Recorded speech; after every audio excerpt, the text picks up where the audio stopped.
Film dimulai ketika seorang gadis terbangun saat anjingnya datang menghampiri. Dia adalah Sarah, gadis muda yang tidak bisa melihat dan hidup seorang diri. Sarah sangat menyayangi anjingnya yang bernama Ben dan selalu merawatnya dengan baik. Untuk menjalani hidupnya, dia dibantu oleh smart assistant yang terpasang di rumah dan ponselnya. Suatu ketika, dia ditemani Ben pergi ke akademi polisi tempat di mana dia pernah bersekolah. Sarah bertemu dengan salah satu pimpinan di sana dan meminta kepadanya untuk menerimanya kembali di akademi dengan alasan dia sudah bisa membaca dan menulis menggunakan sistem Braille, juga mampu mengoperasikan komputer dengan efisien. Dalam kilas balik, tepatnya 3 tahun lalu, Sarah menjalani sesi pelatihan pasukan khusus dengan baik. Setelah itu, dia pergi ke sebuah klub malam tempat di mana adiknya tampil sebagai DJ. Dengan marah, Sarah menerobos klub malam itu, mencabut kabel listrik dan menyeret adiknya keluar. Sang adik yang tidak terima marah saat dia diminta untuk meninggalkan kebiasaan buruknya itu dan fokus pada sekolahnya. Namun apa boleh buat, Sarah adalah kakak yang tegas yang tidak segan memukul adiknya jika dia salah. Setelah mengikat tangannya dengan bandana, Sarah memasukkan adiknya itu ke dalam mobil dengan paksa dan mengaitkan sabuk pengamannya agar dia tidak bisa bergerak. Setelah itu, mereka pulang dan terungkap bahwa kedua orang tua mereka sudah tiada. Sebagai kakak, Sarah memegang tanggung jawab untuk mendidik adiknya itu dengan baik. Sang adik yang masih tidak terima terus mengoceh dan menyalahkan Sarah atas tindakannya yang selalu mengatur. Pertengkaran mereka yang semakin hebat membuat Sarah tidak fokus berkendara dan akhirnya mereka mengalami kecelakaan. Sarah terjatuh saat dia berusaha menyelamatkan diri, sementara adiknya masih terikat kencang di dalam mobil. Di saat yang sama, bensin yang bocor mulai menetes diikuti oleh percikan listrik dari kabel yang terputus. Dengan lemas, Sarah bangkit dan berusaha menyelamatkan adiknya itu, namun sayang, mobil itu meledak dan adiknya tidak terselamatkan. Sejak saat itu, Sarah mengalami kebutaan dan dia terpaksa keluar dari akademi polisinya. Sepulangnya ke rumah, Sarah mendengar berita tentang kasus hilangnya para gadis yang belakangan ini marak terjadi. Tidak lama dari itu, dia pergi ke rumah lamanya untuk memperingati hari kematian adiknya. Bibinya yang datang berkunjung menyarankan Sarah untuk menjual rumah tersebut karena sudah lama tidak dihuni. Sarah menolak karena itu adalah bagian dari kenangan masa lalunya. Di malam harinya, Sarah pulang bersamaan dengan hujan yang deras. Dia menunggu taksi online di sebuah halte bersama beberapa orang lainnya. Namun satu persatu di antara mereka pergi hingga akhirnya menyisakan Sarah seorang diri. Setelah lama menunggu, taksi online pun tiba. Supir memanggil Sarah untuk masuk, berusaha ramah dan memberikan sebotol air minum kepadanya. Namun, gelagat supir itu semakin mencurigakan saat dia memaksa Sarah untuk meminum air tersebut.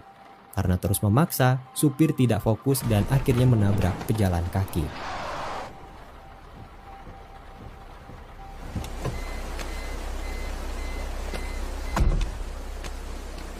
Alih-alih membawanya ke rumah sakit, supir malah memasukkan korban ke bagasi mobilnya. Sarah yang menyadari sesuatu ikut keluar bertanya apa yang telah terjadi. Menyadari Sarah tidak bisa melihat, supir itu berbohong, berkata bahwa dia hanya menabrak seekor anjing. Namun, Sarah mendengar suara geraman manusia dan dia berusaha menelpon polisi. Supir itu melempar ponsel Sarah dan memaksanya untuk masuk kembali ke mobil. Sarah sempat melawan sebelum akhirnya dia ditinggalkan supir itu. Di saat yang sama, seseorang berhenti dari motornya dan melihat kejadian tersebut. Ketika Sarah melaporkan kejadian itu, polisi kurang percaya kepadanya karena dia buta. Sarah terus berusaha untuk meyakinkan polisi itu sampai akhirnya seorang wanita datang menghampiri mereka berdua. Dia adalah detektif Bunga yang kebetulan menjadi idola Sarah saat dia berada di akademi polisi. Setelah menjelaskan apa yang terjadi, Sarah meminta detektif Bunga untuk segera mengusut kasus tersebut.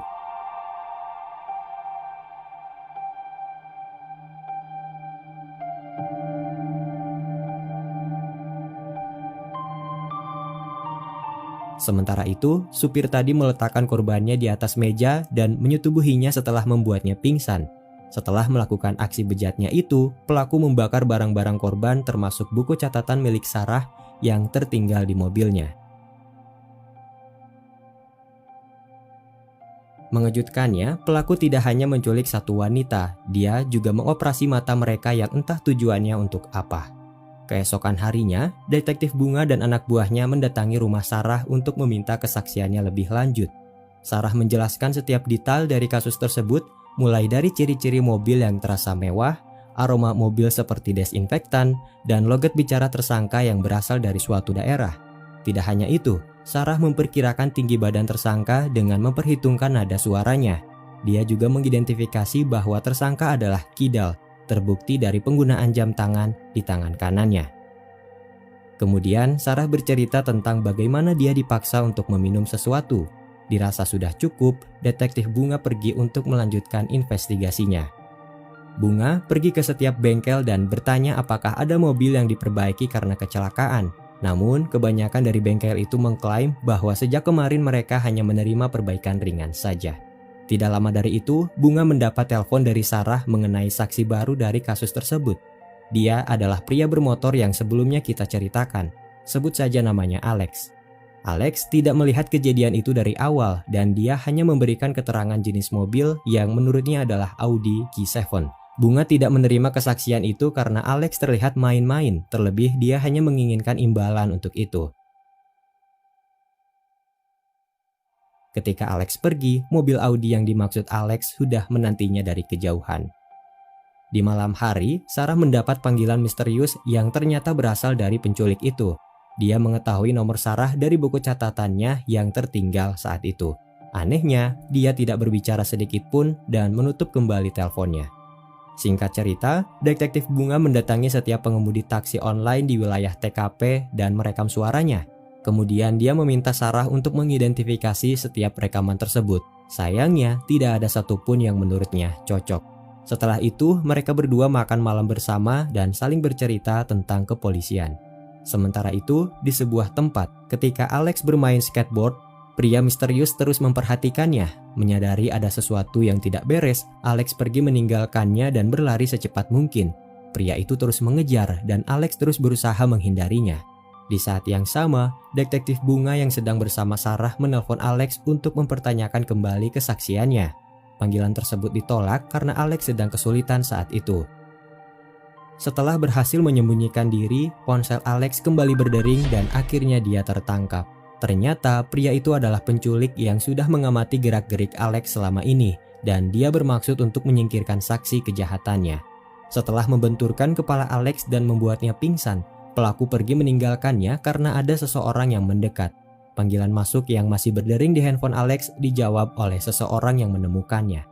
Alex yang tidak menyadarkan diri dibawa ke rumah sakit. Saat itu, Sarah mencium aroma desinfektan yang serupa dengan aroma mobil penculik. Dari apa yang Sarah pelajari, dia yakin betul bahwa minuman yang diberikan kepadanya mengandung sejenis obat bius yang disebut chloroform, di mana benda itu hanya bisa didapatkan oleh staf medis. Sementara itu, detektif Bunga merenungkan kembali kesaksian Alex sebelumnya mengenai mobil Audi yang dia maksud. Selama investigasi, Bunga tidak menemukan taksi online yang menggunakan mobil Audi, dan hal itu menimbulkan spekulasi baru bahwa pelaku bukanlah supir taksi online. Namun, yang menjadi pertanyaannya adalah kenapa pelaku bisa tahu bahwa Sarah sedang menunggu taksi online saat itu. Kemudian Sarah teringat bahwa di hari kejadian saat dia menunggu taksi, ada seorang wanita yang marah melalui telepon karena terlalu lama menunggu. Sarah menyimpulkan bahwa pelaku mungkin saja menggunakan aplikasi kencan dan akan bertemu dengan wanita itu. Namun karena dia sudah pergi, pelaku mengira Sarah adalah lawan kencannya. Detektif Bunga seakan menemukan benang merahnya karena baru-baru ini dia telah menyelidiki kasus tentang gadis yang hilang dan kebetulan semua korbannya menggunakan aplikasi tersebut. Setelah itu, Sarah bercerita tentang panggilan misterius yang sebelumnya dia terima. Kemudian detektif Bunga meminta anak buahnya untuk menyelidiki nomor tersebut. Sementara itu, pelaku menyusup ke rumah Sarah dan melihat barang-barangnya yang ada di sana. Entah apa maksud dan tujuannya saat itu, dia terlihat seperti mencari sesuatu.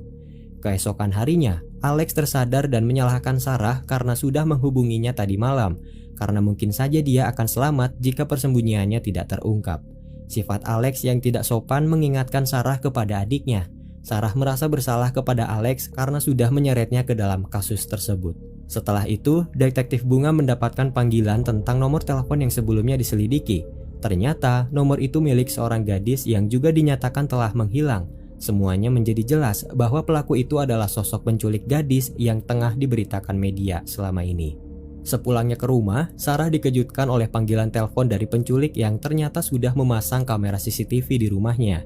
Dia juga menyelidiki masa lalunya, termasuk tragedi yang menimpanya 3 tahun lalu. Ketika Sarah bertanya apa keinginannya, dia meminta Sarah untuk tidak mengusik lagi urusannya.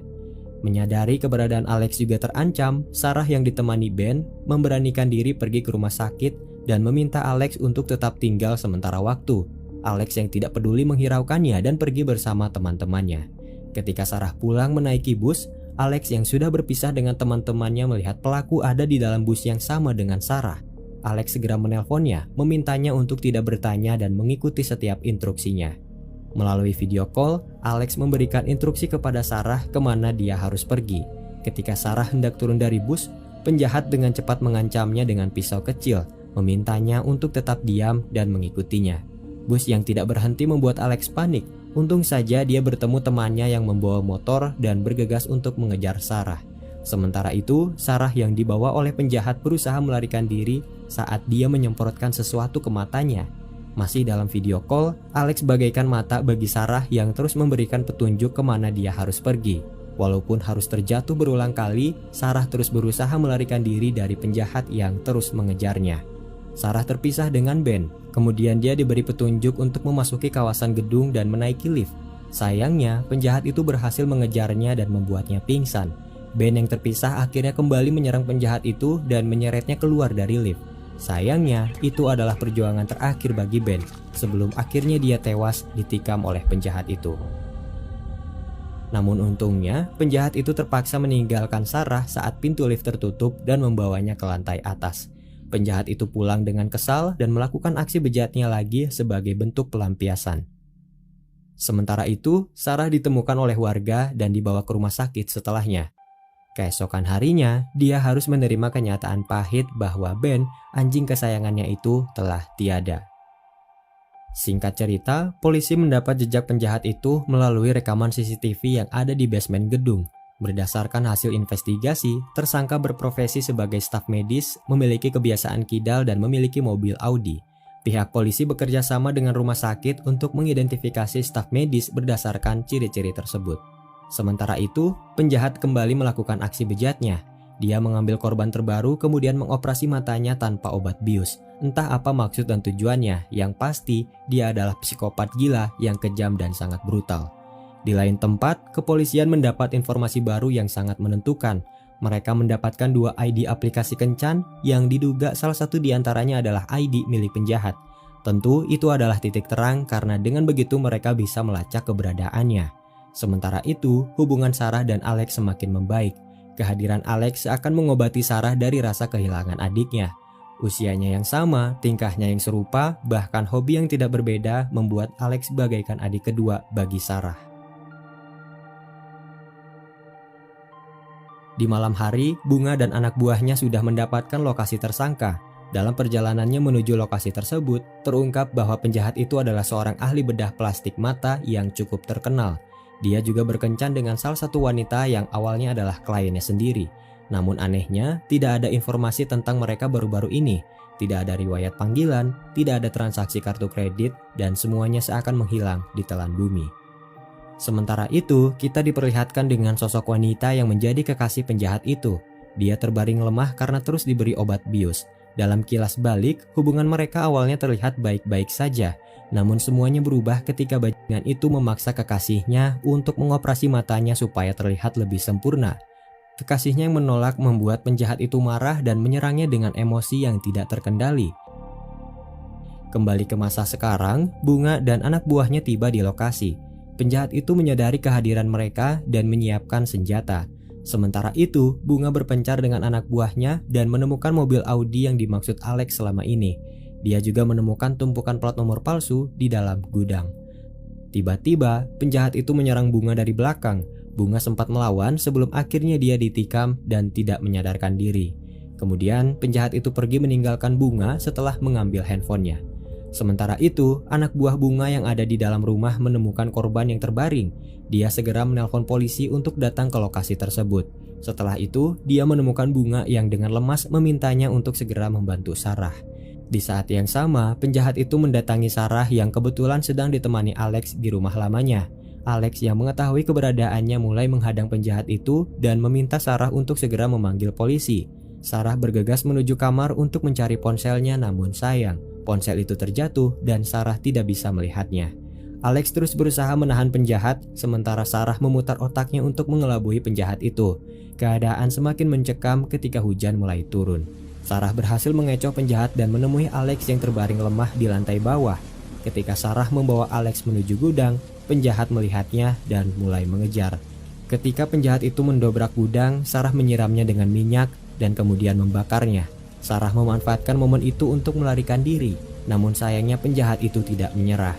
Dia kembali setelah api di tubuhnya padam, mencekik Sarah dan membantingnya hingga dia lemas tidak berdaya. Ketika penjahat itu hendak membuka celananya, Alex bangkit, memukul penjahat itu dan pergi melarikan diri dengan Sarah. Namun upayanya gagal karena berdebah itu terlalu kuat untuk mereka hadapi. Di bawah hujan yang lebat, penjahat itu mencekik Alex yang berteriak kepada Sarah untuk melarikan diri. Sementara itu, Sarah terdiam saat dia mengingat kembali masa lalunya. Dia berteriak dan berkata bahwa dirinya tidak seperti dulu lagi yang meninggalkan adiknya begitu saja. Ketika penjahat itu mendekatinya, Sarah meraih skateboard yang ada di taman, lalu menghantamkannya dengan kuat tepat di kepala penjahat itu. Film ini berakhir ketika Sarah memeluk Alex yang masih tersadar, diikuti dengan bayangan masa lalunya yang bertemu dengan sang adik.